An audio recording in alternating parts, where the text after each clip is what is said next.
This Premier League Match Day 1 Picks edition of the Premier League Gambling Podcast on the Sports Gambling Podcast Network is brought to you by Underdog. Get up to a $1,000 deposit match when you sign up at underdogfantasy.com. Promo code PLGP.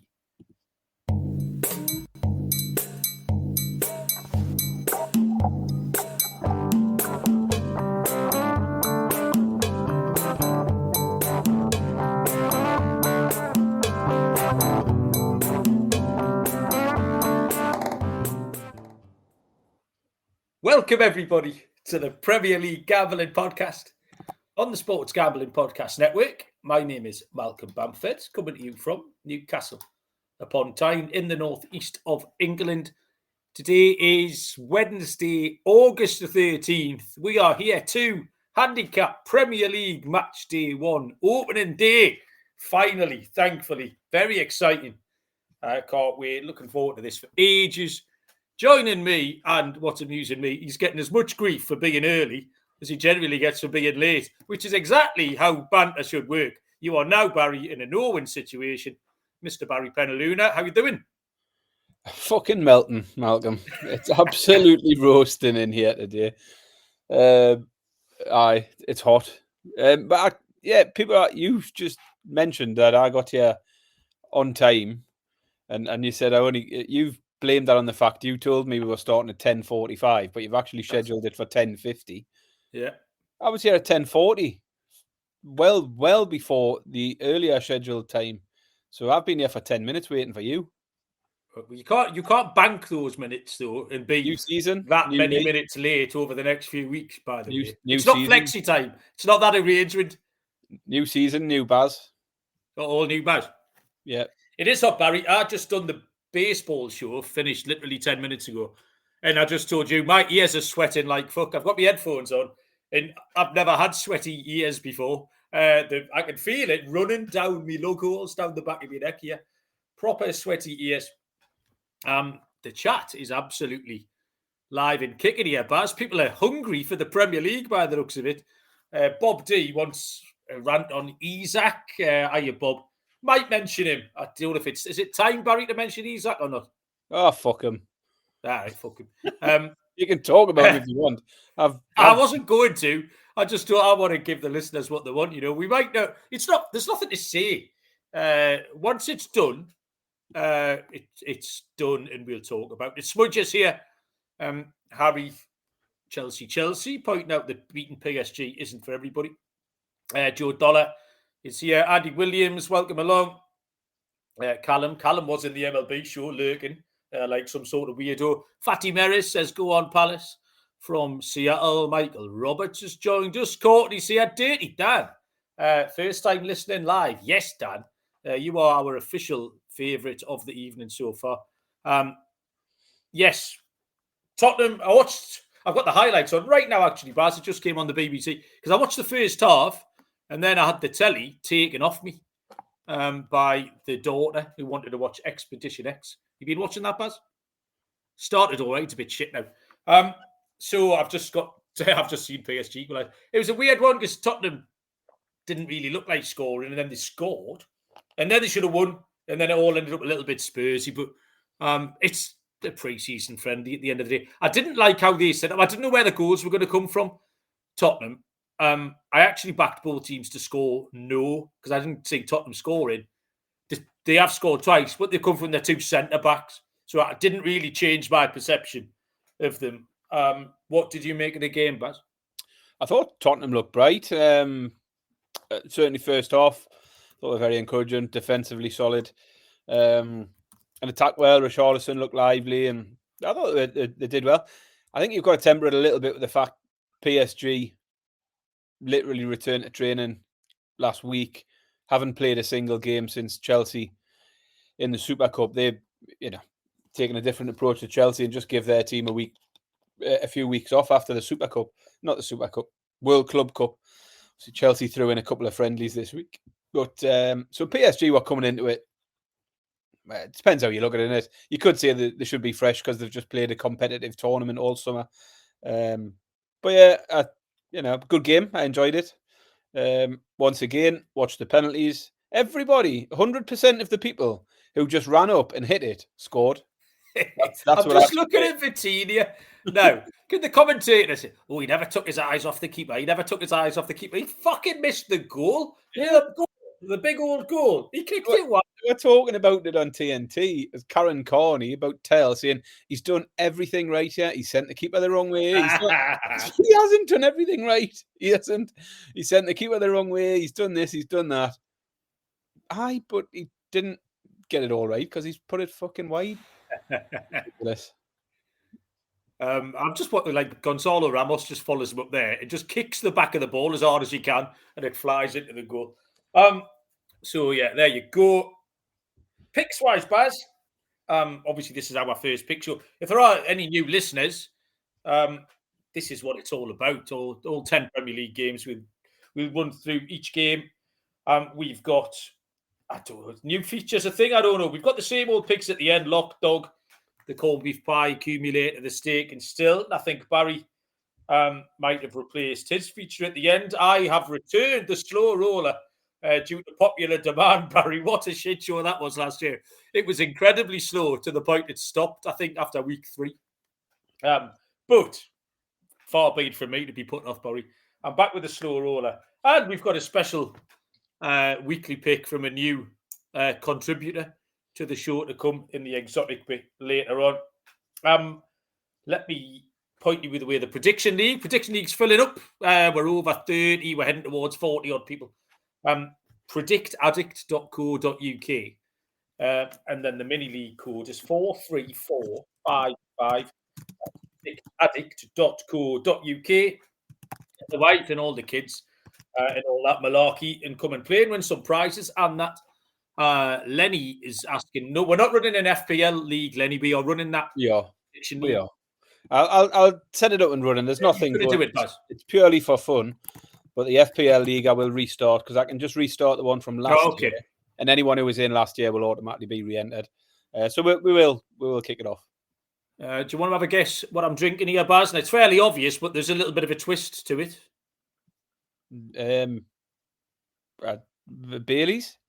Yeah. I'm having a Baileys. I'm having a Baileys on a Wednesday night. Wednesday night Baileys. It's the first week of the Prem. We don't often drink on the show, but I'm having it. But it's tiramisu flavoured, Barry. Does that do anything for you? Not at all. I can't stand. It's very much off the ladies' menu. I'll give you that. I don't like coffee. Oh, do you not? There's 2 things I will never tolerate: coffee and bananas. I'm sure I've mentioned that before. So yeah, I probably should have known that. It's very delicious, Barry. Right, okay. For weeks, Malcolm. Can't remember the last time I had an alcoholic beverage. No, not been drinking when you've been gigging and all that stuff. Designated driver. Changed man. New year, new Baz. New year, new Baz. New season. Right. In 47 hours from now, the final whistle will have just gone in Liverpool against Bournemouth. How did you find these picks, Barry? Because I'll be honest with you, I didn't really enjoy making them. I wasn't hugely confident in many. I'd be quite happy to survive this week. I'm like happy with 2 of them. I did think it was tricky because, for example, this Liverpool game, Liverpool 1-3. I don't fancy piling into Liverpool to score goals to cover a handicap after what I've seen. Well, we're on a different page straight away then, aren't we? You what, mate? We're on a different page straight away then. I can tell you that much. All right, fair. Yeah, well, yeah. In a way, that's an indication is that we're on different sides. And I'm sure there'll be all kinds of opinions coming to us in the chat tonight. I didn't fancy Tottenham at a short price. Man City, a dodgy chat. Like, it was tricky, Baz. So, yeah, like I say, game by game, we will get to it. Yeah, I mean, I've just come in there. I found it difficult. And I think I always do. Start of the season, I mean, most of my handicaps are quite short because how much do you want to use form from last season? Do you want to use form from pre-season? There's a lot of teams made a lot of changes where you really want to see a few games and see how players settle in. And obviously you haven't got that luxury. So got to pick for every game. But a lot of it was just purely on gut instinct. What do I think this is going to be? I almost sort of for that prediction league, for example, I went on there the other day and I just done it all on pure gut instinct. Yeah. 30 seconds. And a lot of my picks will sort of come from that. I've gone into it thinking, right, this is what I think will happen. Let's find a bet. So not my most confident week, but as I say, start the season, it's always tricky. Yeah, like I said, I will be happy to survive this week if I get back to where I'll take 11 units from the 10 that we're about to stake, Barry, this week. So, if you remember, we've got our new sponsor here that I want everyone to go and get involved with because this is unique to our show and we need people to help us out. It is Metaspins Sports, which is your destination for crypto sports betting. Sign up today, get a 100% risk-free bet and $25 bonus on your first deposit. Get started today at metaspins.com/sports. That's metaspins.com/sports. Okay, let's do it, guys. Friday, August the 15th, 8 o'clock kickoff, 3 p.m. Eastern Time. Liverpool will take on Bournemouth. Liverpool are 1-3, -300. The draw is 9-2, +450. Bournemouth are trading at 8-1. As I've just said, to me, Liverpool don't appeal as handicap. I mean, 1-3, we're not taking, obviously. They don't appeal as handicap winners. I didn't think they finished the season that well. One game last week against Crystal Palace isn't a great reflection of what you're going to expect. But I just thought they kind of left themselves slightly vulnerable. The things we mentioned on Sunday night when we talked about the Community Shield, which was the lack of depth, the vulnerability of the back, Van Dijk, a little question mark, Canati, a little question mark, that central midfield. So I don't fancy Liverpool piling in. They looked slightly disjointed.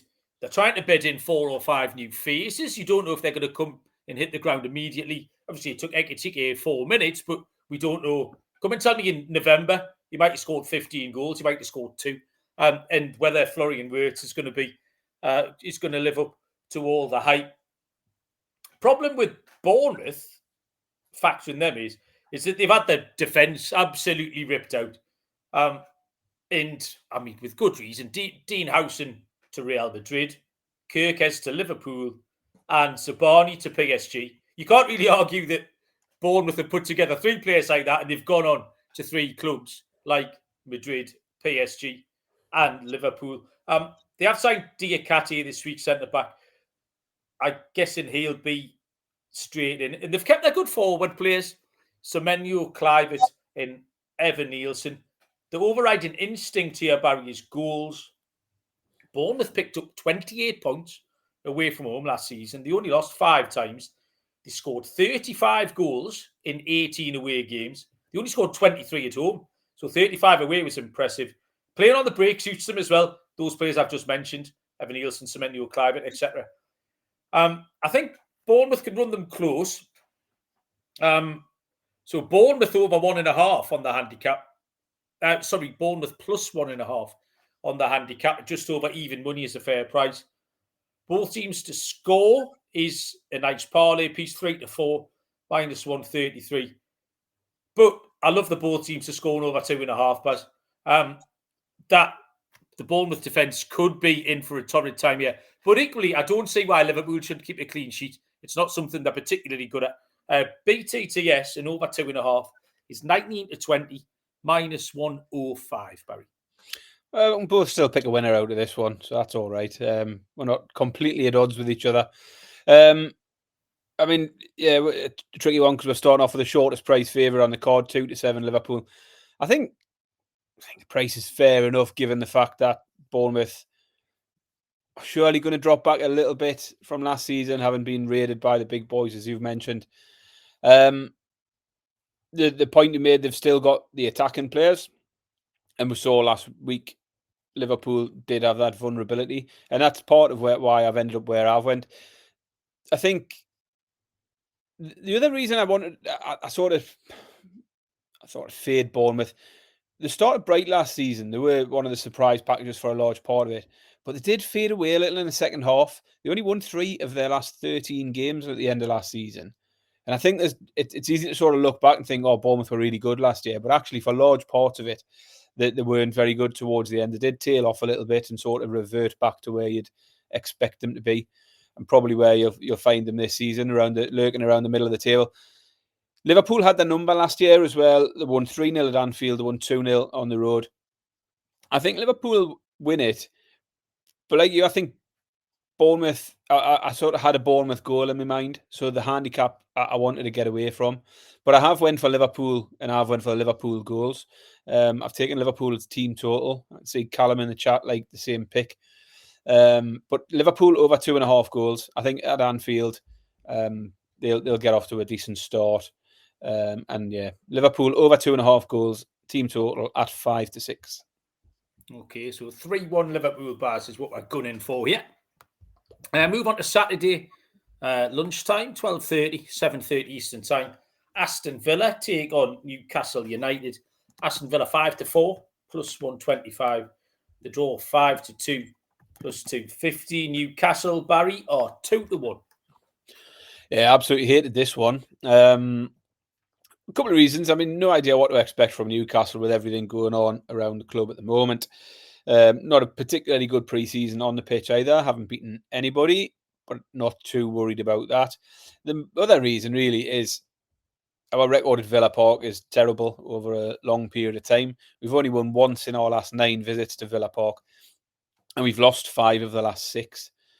Villa themselves have been going okay in pre-season, ran up a few goals against Roma and Villarreal. Watkins has been in good form in pre-season. But they do look like losing a couple this week. Ramsey's now being linked with a move to us. That looks to be happening. Leon Bailey, I seen, was being linked with a move away today as well. So potentially could be without both of those by the weekend, which was a bit of a surprise. Once again, I suspect it's probably financial fair play issues at play, meaning they possibly have to sell some players.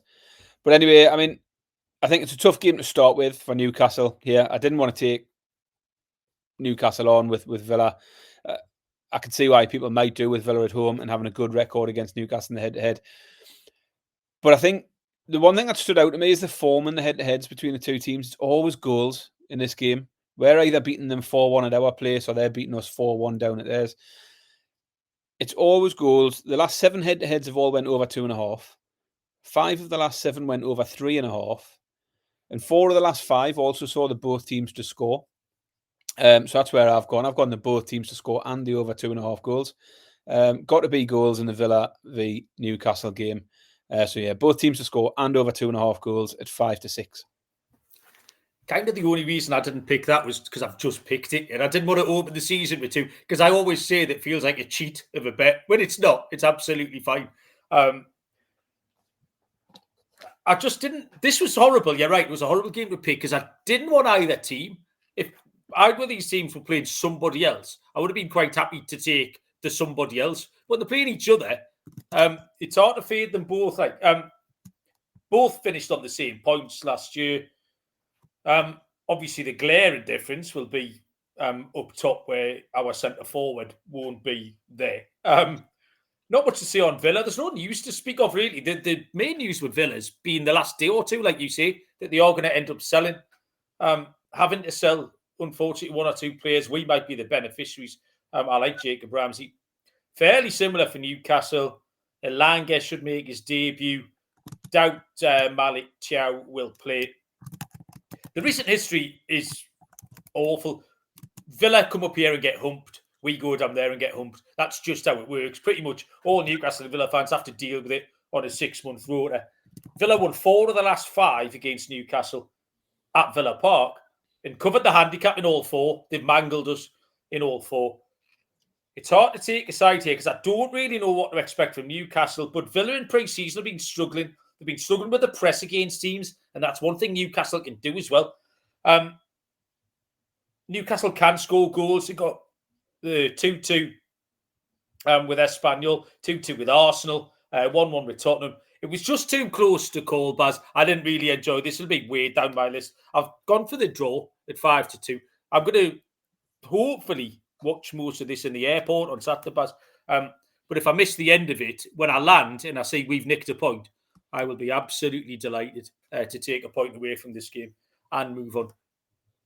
Next up, Saturday, 3 o'clock. So here's a tradition, Barry. There are 1, 2, 3. That's shit, isn't it? 3 Saturday afternoon, 3 o'clock. First one of which being Brighton taking on Fulham. Brighton 9-10, -111. 12-5, +240 the draw. And Fulham are 31-10, +310. Very mid-table clash this, Baz. 2 of the club teams that are just going to go at each other and beat each other on a rota basis. Key change for Brighton is the loss of João Pedro, was probably their premium player. We've got a couple of unknowns to come and stand up top in Stefanos Tsimas and Chamalampos Kostunas. Yep. So they'll join Danny Welbeck up top. A little bit of noise surrounding Carlos Baleba to Manchester United. They've just got a ton of decent midfielders. This is what Brighton are good at. They've got a load of good players. Minte, Mitoma, Jorginho, Baleba, Hinchelwood. I think De Kuyper, whatever you want to call him at the back, will be okay. Fulham look entirely unchanged until today. I've seen noise about Rodrigo Muniz possibly leaving. Now, Brighton won 8 of their 19 home games last season, drew 7, lost 4. So the 9-10, -111 doesn't particularly appeal much. I was quite high on Fulham in the preview shows. I have backed them in the handicap market. I did that just this evening as it happens. They won away from home at Nottingham Forest, at Crystal Palace, at Chelsea, at Newcastle, at Wolves, at Brentford. Fulham were good away from home. They won 8 away games, but 6 of them in that club, and then a couple, Forest, Newcastle, Chelsea, teams from above the club. At north of 2-1, they've got to be value. Callum wants Fulham on the handicap +1.5. I don't mind that. Harry's saying it's a draw. So not many people are diving straight into Brighton here, but I just think at the prices, Baz, that's an appealing price. I don't see anything between these two teams, and I'm getting one at north of 3-1. I'll take Fulham, Baz. We're on opposing sides this one. I thought it looks a decent matchup. As you say, 2 evenly matched teams around the middle of the table. Spent a bit of time looking at some of the teams' transfer activity for a lot of these games, and I was struck by how quiet Fulham have been in the market. You've just mentioned they've sold nobody, I don't think, of any note, and bought a backup keeper for $500,000. So it's very much as you were for Fulham. Not a lot's changed at all. I know you like Fulham to go okay this year. I just find them a little bit underwhelming. It's all very middle of the road, hard to predict from one week to the next. Finished last season with 7 defeats in the last 10, so again, didn't finish very strongly. That included a 2-1 defeat away to Brighton as well. Though Brighton finished the season much stronger last year, winning 4, drawing 1, so unbeaten in their last 5. A lot of changes at Brighton again, but this happens every year. João Pedro's gone, Adingra, Estepinian. But they go through it every year. They lose some of their big players, or they lose a few key players, and they just never seem to struggle to recover from it. They've been active in the market again. You've mentioned the players that have come in. I'm not going to try and pronounce them as well. But you can always bank on Brighton to stay competitive regardless of what changes go on in the summer in terms of the players. It was a hard one for me. I just thought Brighton are good enough. And I give them the home advantage was the reason I would take Brighton. You've sort of stacked up the reasons why home advantage for Brighton doesn't really mean a huge amount. If it was Fulham at home and the prices were the other way around, I'd probably have been tempted with Fulham. But a closely matched game, 2 teams who would both be around each other all season long. I'm just going to take the home side, 10-11. I'm on Brighton on the money line, 10-11 for me. It was purely the prices for me, but the name of the team next to it. Brighton 8 home wins, Fulham 8 away wins. One team's 3 times the price. You know what I mean? That was all it was. Right, we will move on. Let me tell you about... Hang on, I just have to scroll up here like a mother lover. I'm going to scroll up to... Come on, son. You can do it. MyBookie.ag is where I'm scrolling up to. Your place to bet on every sport, including the MLB, WNBA, golf, and football futures. Tons of locations and crypto accepted too. Head to mybookie.ag, promo code PLGP for a 100% deposit match up to $1,000. T's and C's apply at mybookie.ag, promo code PLGP. And Rhythm's Power Trends, which are now called Smart Signals, the best of what their house model has to offer. Smart Signals are updated daily and exclusive to Rhythm. No touts, no noise, just clean data-backed bets. Download the Rhythm app, check out Smart Signals and start betting today. Get your 7-day free trial. sportsgamblingpodcast.com/RITHMM. Saturday, 3 o'clock, we continue with Sunderland, taking on West Ham United. Sunderland are 11-5, plus 220. The draw 9-4, plus 225. West Ham 5-4 Jollies, plus 125. I forgot, until I started making these notes, I forgot these fuckers were back in the league, Barry. I've got no time for them. They've got no business being here. Handicap this for us, Baz. Yeah, I mean, they've thrown the kitchen sink at it. Like they've thrown plenty of money at it. They've spent almost 130 million. Well, they're throwing money at it. It's not one big kitchen sink, though, is it? They've thrown several small kitchen utensils at it. They've thrown a fucking spatula and a tea strainer and a sieve. That's what they've thrown at it. They haven't thrown the kitchen sink at it. Thrown bollocks. One of those. They've thrown 130 really million. Old Nutri-Bullet at it that hasn't been out the cupboard for 3 years. Fucking divvies. They've thrown 300 million, 130 million so far at it, which is a big spend for anyone coming up from the Championship and a big gamble, I think. We saw similar last season, I think, with Ipswich. Ipswich came up, spent a lot, made a ton of changes, and never really clicked at all. So it remains to be seen whether Sunderland can make a better fight of it. I think it's a good opening fixture for them, potentially. West Ham probably don't strike much fear into anyone, I don't think. They've lost Kudus, brought in Tadibo at the back. Nothing there really that moves the needle for me on West Ham. I think they'll be very much where they have been for the last couple of seasons.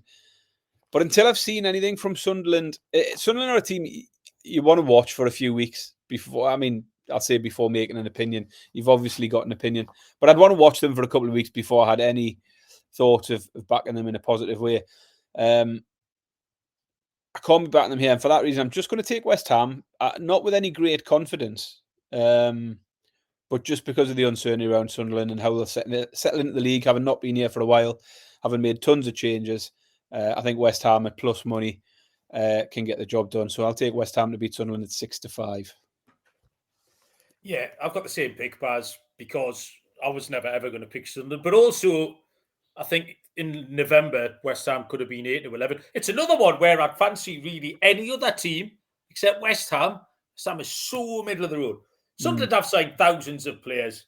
I've heard of one of them, a 34-year-old CDM. That worked out for Ipswich last year with Calvin Phillips, didn't it? Having him bloody plodding around the middle of the park.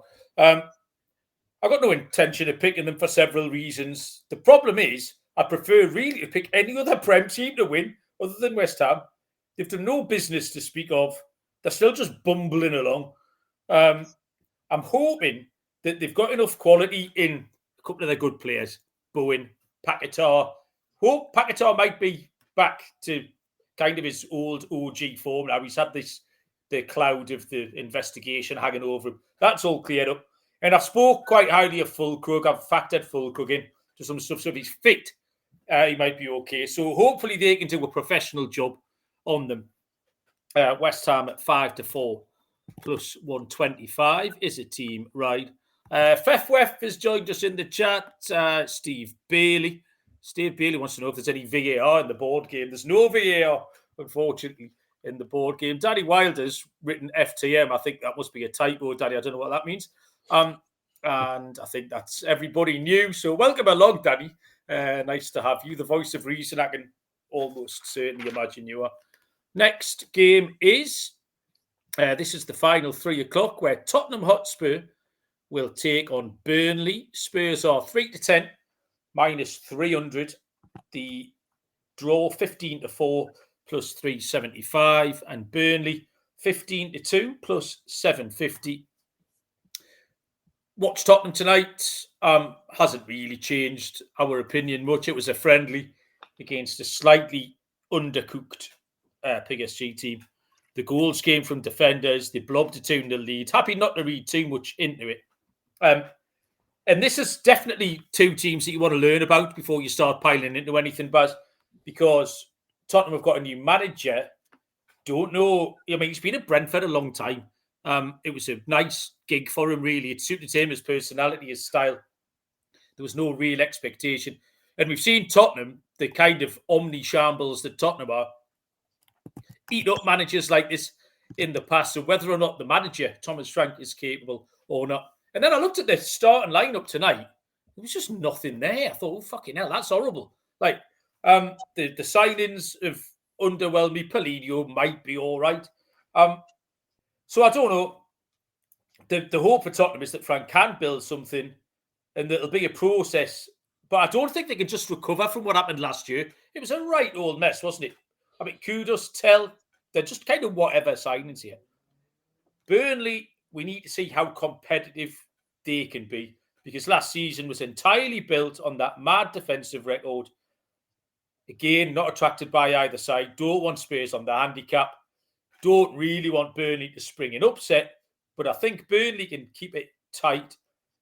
I think because a lot of the data here we have is based on Burnley's defensive record, it's worth giving them a chance to show it. Over 2.5 goals is way too short here. Tottenham might eventually break them down and win 1-0 or 2-0, but I'm going to give Burnley a chance to show off their defence, and I'm going to take the under 2.5, Baz, plus money, 6-5, plus 120. Well, again, we can still win, but I'm definitely on opposite sides of it. I'm a bit higher on Spurs than you are. I just think, well, I thought for a start, I thought they looked good tonight for large parts of it. I obviously made my notes before they conceded 2 late goals in true Spurs fashion. But I don't think there's any doubt they're going to look better this season under Thomas Frank. I think they'll look more organised and a bit less chaotic. Tonight, for most of it, was the positive from a defensive point of view, which was where all the chaos was last year under Postecoglou. And to be fair to them, they did miss Romero and Van de Ven for large parts of last season. Those two both being back together is a big plus for them. And I think they'll be hard to break down, and particularly hard to break down for a team like Burnley, who weren't exactly full of attacking threat last season. So I think Burnley could struggle to get on the score sheet here. They were all about the defence, as you say, Burnley. Trafford's now gone, but the defence mostly remains. But it's going to be tested a lot more in this league than it was last year. I saw enough from Spurs tonight to think they'll be good enough to beat Burnley here. And I think Burnley are going to have a tough season ahead of them. I'm taking Spurs on the handicap, so we can get that 2-0 and both still cash this. But yeah, the pick for me is Spurs minus 1.5 at just a touch over evens.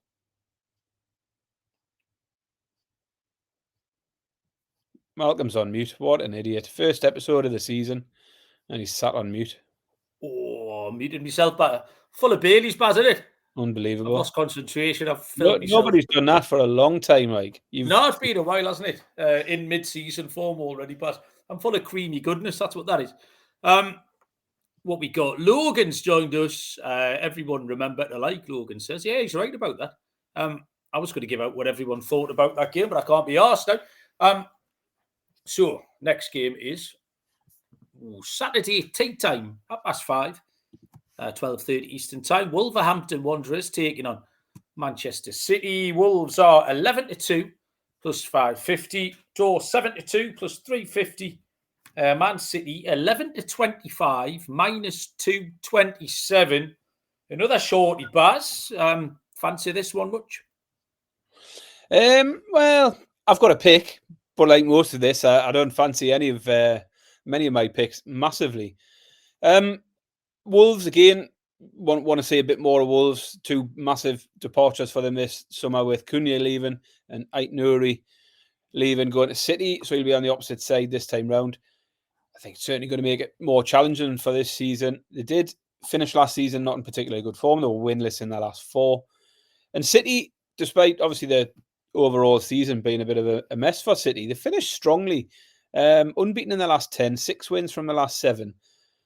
And I think I can see City sort of carrying on where they left off at the end of last season and being far more in touch at the top end of the table this year. They've been busy in the market again. Reinders has come in, Cherky, Nouri. Lots of options for Pep this season. And I think they can be, as I say, taking to start where they left off and get a good win here. Obviously a short price, so it's then where do you go for a pick if you do fancy City? Looked at the handicap.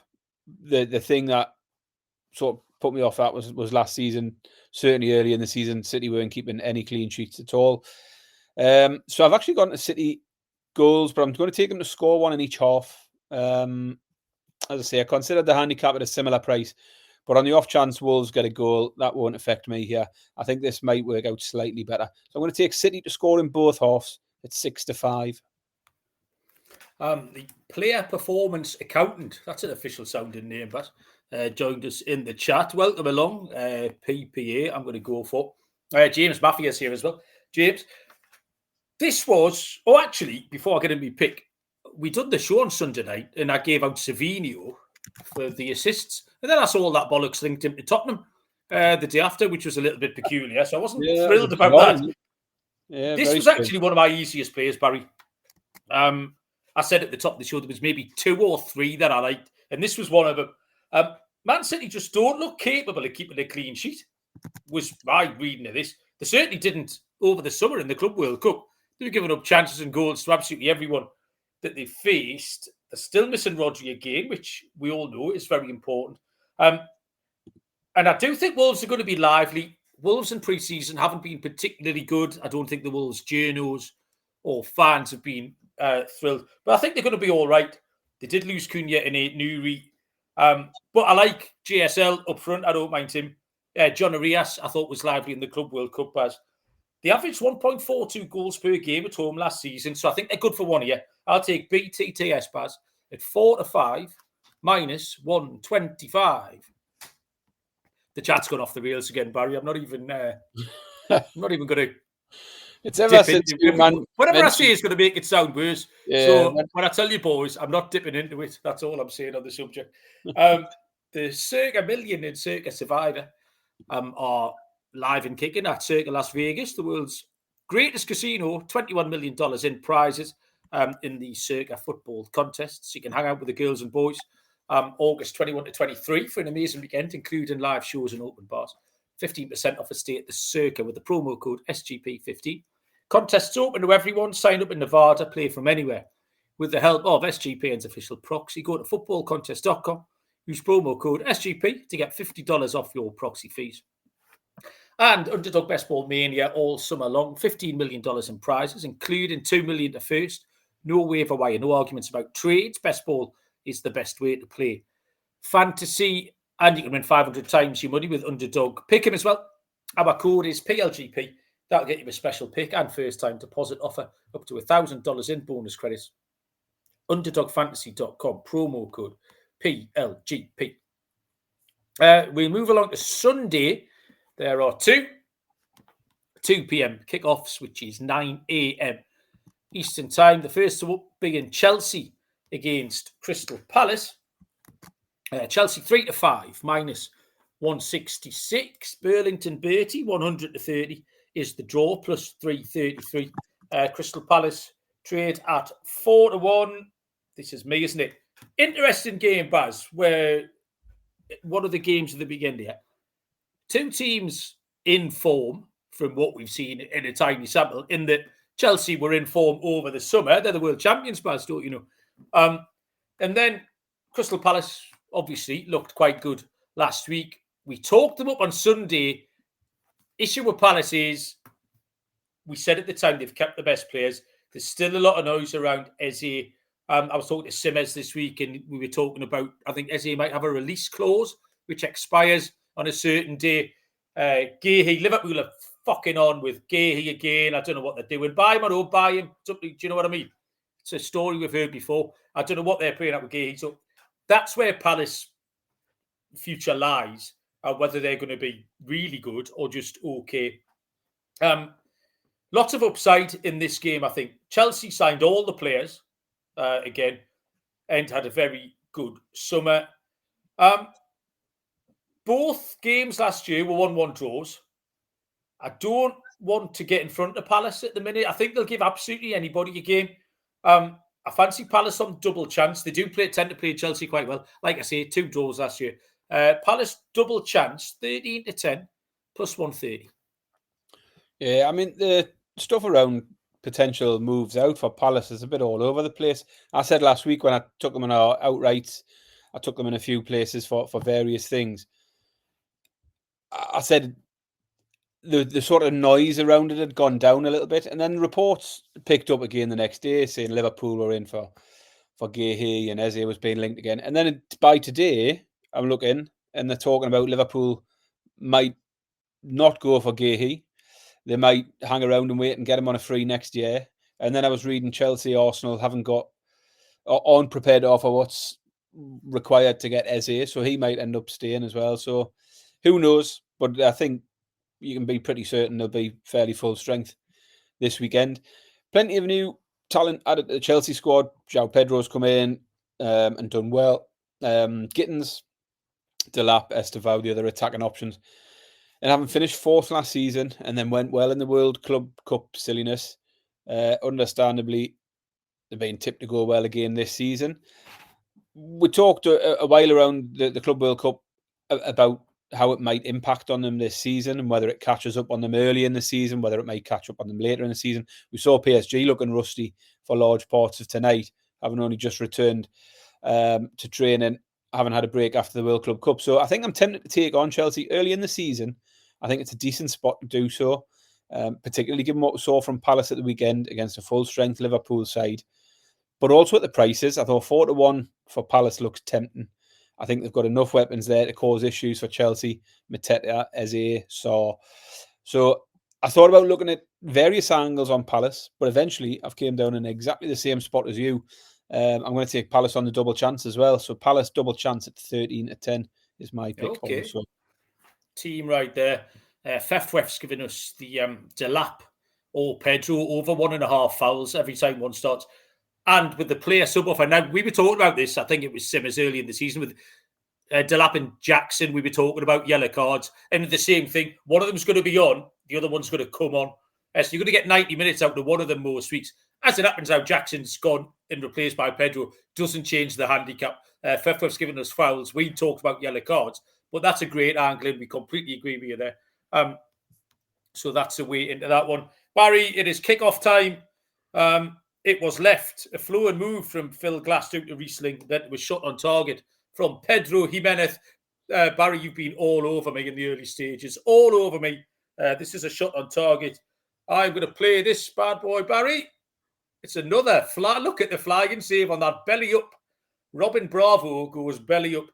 And that's going 5 forwards and then 4 diagonally left. 1, 2, 3, 4, 5. 1, 2, 3, 4. So the ball is just over the halfway line, Barry, in A2 in possession of Ahmed Sanchez. So if I'm looking at the goal, Malcolm, you what, mate? If I'm looking at the goal, am I to the right of it or to the left? Yeah, you are to the right of the goal. Right. A2? Fucking hell. How we could have done this every week? Yeah. Oh, right, okay. Anyway, I'm going forward 8, left 3, forward 4.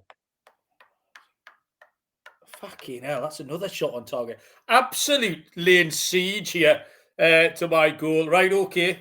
Another shot on target. This has come down the right-hand side from who? Remy Loire involved, Barry, for the first time. And the outcome of that shot on target will be revealed on the next episode. It remains 0-0, Barry. Fucking lovely.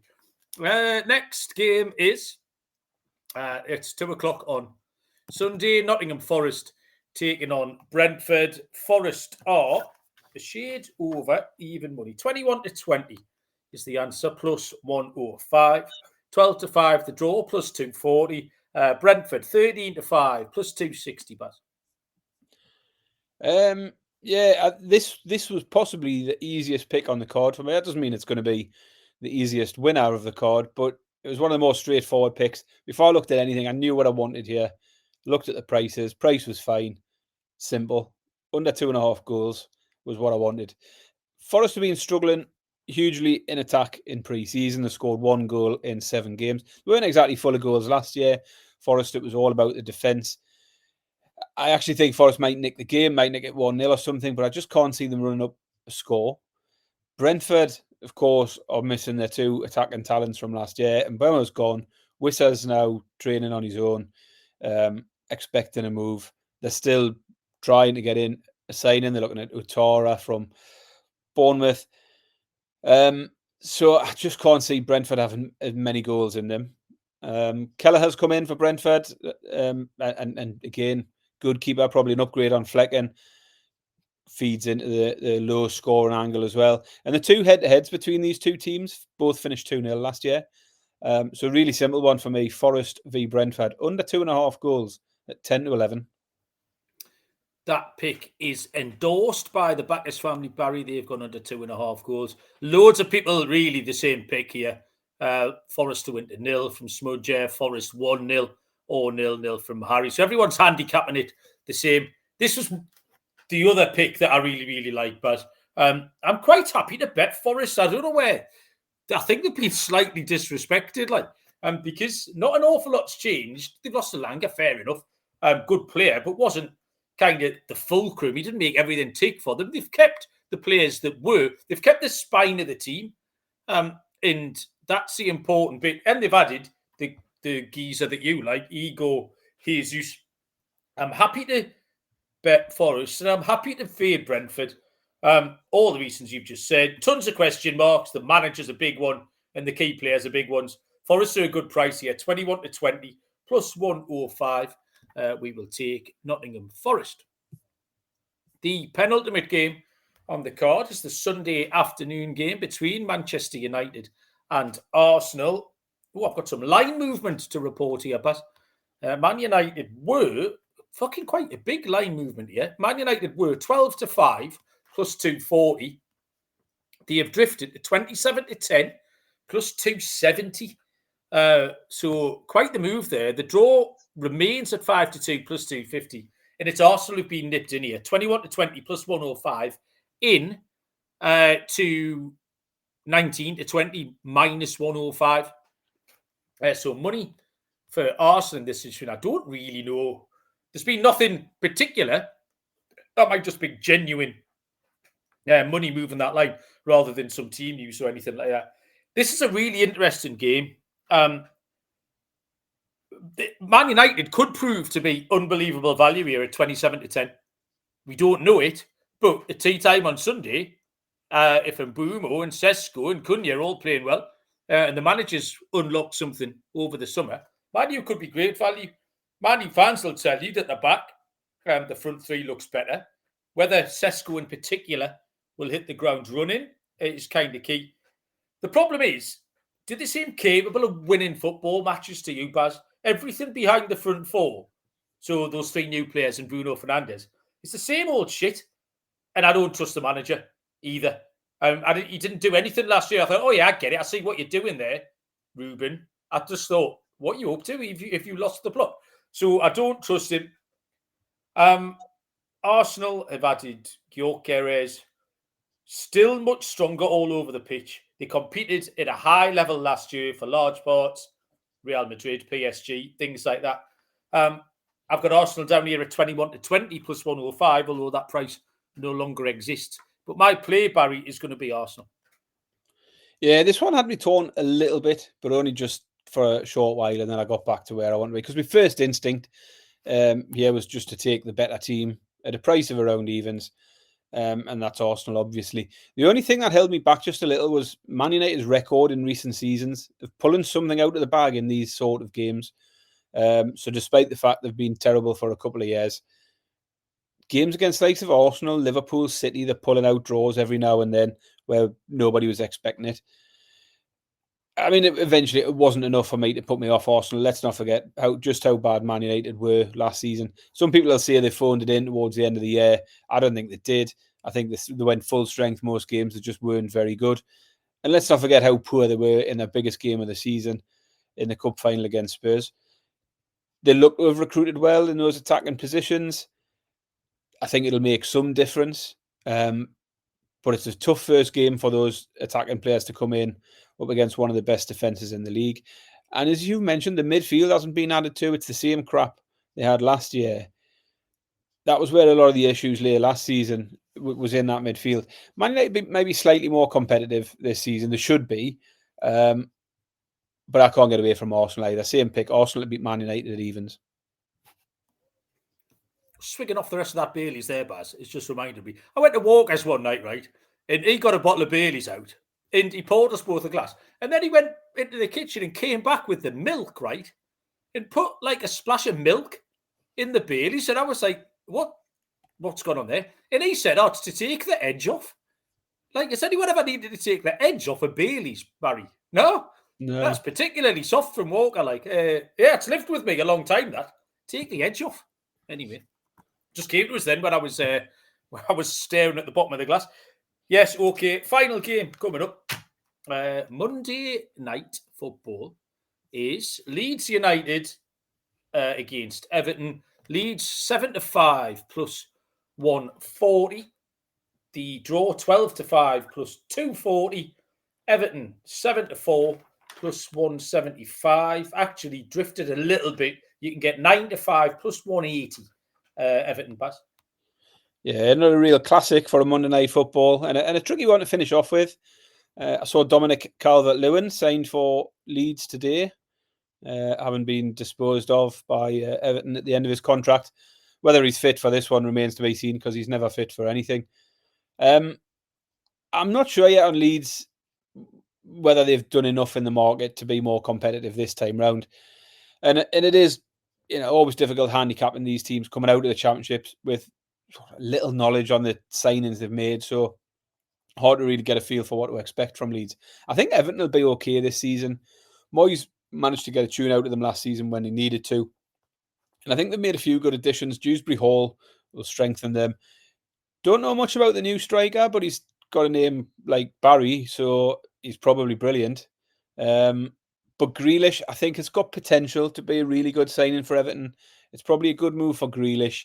The sort of move he needs, being the main man and probably having that little bit of freedom, back to what he was like when he was at Villa. And if he can recapture some of that form, then he'd be a massive addition for them and a great move on a loan. I think I was torn between a couple of things. I do think this one could be another low-scoring cagey affair, but the unders is a little bit short, 8-11 for this one. So don't mind the unders at all, sticking that near Akas. But I had this quite a close match, and funnily enough, I went the opposite way earlier on when I took Brighton to beat Fulham. But I think it's a similar sort of game, and at this one I've ended up going for Everton at the prices. I think the 9-5 Everton against Leeds coming out of the Championship. There's not much between these two sides, but Everton have got more pedigree and more chance. I think at 9-5 at the prices, I'll take Everton to win at 9-5. Yeah, I thought this was a WTF, Baz. I thought it was a wrong team favourite. We've got Everton, who proved very capable of winning Premier League football matches in all various circumstances. They don't mind spoiling a party, as they proved at St James's Park last game of last season. So going to Leeds, will not faze them even a little bit. Bit of an ugly game, really. Don't know what to expect from Leeds. The last 2 years, evidence of championship teams coming up has been all negative. I think Leeds have probably still got a little bit more business to do. They do have some money, I believe, somewhere. Dominic Calvert-Lewin doesn't move the needle for me, particularly. They are going to struggle for goals. Everton finished with 3 wins in a row. Actually made their finishing position a bit more respectable than the rest of the season suggested it would be. They won't be intimidated by this. The unders was my immediate short. Everyone in the chat wants the unders or under 1.5. Everton to win with the unders. Everton to win to 0, that sort of thing. But I just played Everton, Baz. Same as you. Everton 9-5 plus 180. I don't think a newly promoted team should be favourite against any established Premier League team. Everton will just go and mangle this. And that, I made these notes before Grealish signed. Hopefully they can unlock him. I like him. He's taking the number 18 because Gascoigne and Rooney wore that before him at Everton. So yeah, I'll take Everton at 9-5 plus 180. Barry, beautifully done. I didn't think we'd get through it. as quick tonight because I thought there'd be a whole load of chit-chat, but we've managed in 55 minutes, which means the exotic stuff, Baz. We stick in lock dog, corned beef pie, steak, and Stilton anytime goal scorer. Do you want to lead us off with whatever bits and bobs you've got? Yeah, so can you hear a noise? I'm going to need more. What kind of noise? Well, I can hear a car alarm. Now, obviously, the obvious thing is it could be outside my house, but it sounds like it's coming from my computer. No anyway. Car alarms here, Baz. Must be out. Not in bucolic Kenton. There's very little crime around here, Barry. Well, when I'm in the house, there is, because I'm a one-man crime wave, as you know. So now nothing going on. Anyway, let's get on with the picks. Yeah, I'll start with my lock. I'm going to take the Liverpool. I think Liverpool goals. I like Liverpool team total over 2.5. It's going to be my lock. My underdog's going to be Everton to beat Leeds, as we've just mentioned. And my scorer, I'm going to go for Jared Bowen for West Ham, 7-4 anytime, 6-1 first and last. So there, my lock, dog, and scorer. I'll let you chuck out yours, and then we'll move on to the Ackers. Same games, Barry, for our lock and dog. Slightly different one pick. My lock's going to be both teams to score and over 2.5 in Bournemouth, Liverpool at a shade of odds on. And I've taken Everton as my dog at that price. I considered Fulham, but I just like Everton a little bit more. I'll crack on. My corned beef pie accumulator is absolutely fucking horrible. I hate it. It's a 5-fold over 1.5 goals in the games at Liverpool, Chelsea, Villa, Wolves, and Manchester United. And it pays 7-5 plus 140. No one's betting that. Even I'm not betting that. I don't know why I've said it. Steak and Stilton, though, Baz, I absolutely adore this. 3 aways, and you've mentioned all of these. No, you haven't. You've mentioned 2 of them. 3 aways, Crystal Palace, who you liked, Fulham, who I liked, and Everton, who we both liked. 55-1, Baz, for a little away day treble there. Anytime goal scorer, Ollie Watkins. Every time I look at the telly, he scores against us. 9-2 plus 450 first and last. 6-5 anytime, Baz. Yeah, my corned beef pie, I kept it simple. Top 3 from last year, all to win. Liverpool, Arsenal, and City, all to win at 11-4. Steak and Stilton Acker. I've looked at 3 games that I think are tightly matched. That'll be low scoring, and I've taken the draw in each of them. And some of these go against my main picks, but it's a long shot for a reason. So Sunderland, West Ham, Forest, Brentford, Leeds, Everton, all got potential draws in them. 33-1. Maybe take the doubles as well. So when Everton beat Leeds, you can still cash a bet. But Sunderland, West Ham, Forest, Brentford, Leeds, Everton, all to draw 33-1. And the last thing I've got is a cards treble. I've gone for Ugarte. I've gone for 3 players who love a card. Ugarte for Man United, Joe Linton for Newcastle, and Lukic at Fulham. 21-1 for those 3, all to pick up a yellow card this weekend. Yeah, cards treble is in place of your ladder, Barry. Is this correct? It is at this point. I'm undecided on what becomes the regular end of show pick for me. I'll still be throwing ladders out, but this week I preferred the cards than the ladders. So there we are. Okay, well, the great nation of America were clamouring for the return of the slow roller, Barry.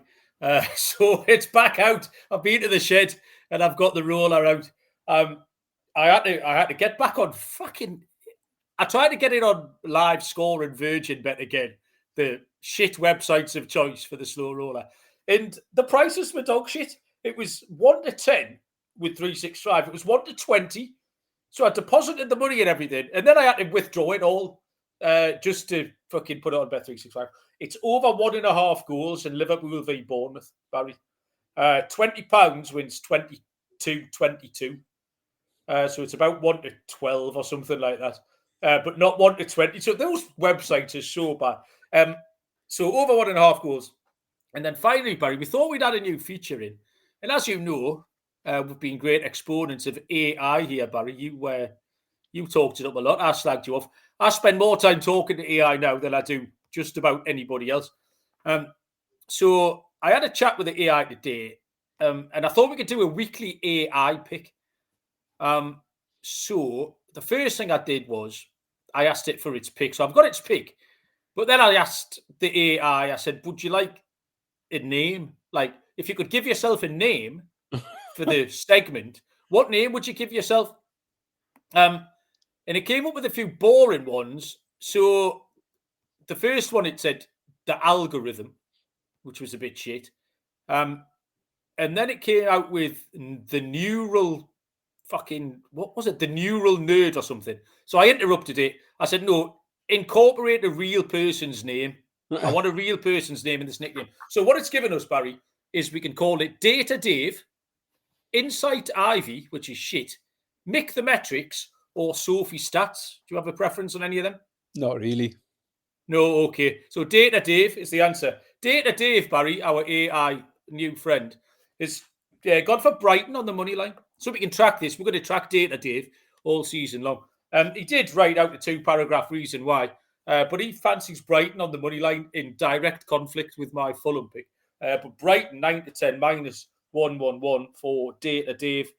Barry, you got anything else? The only thing, it's been busy in here tonight. Hopefully we'll get a lot of people listening over the weekend, being first Premier League weekend. Make sure you're hitting the thumbs up on YouTube. Make sure you're dropping those 5-star reviews and all that sort of thing. And spread the word. If we put any tweets out over the weekend, do us a favour, like them, share them, comment on them, all of that sort of thing.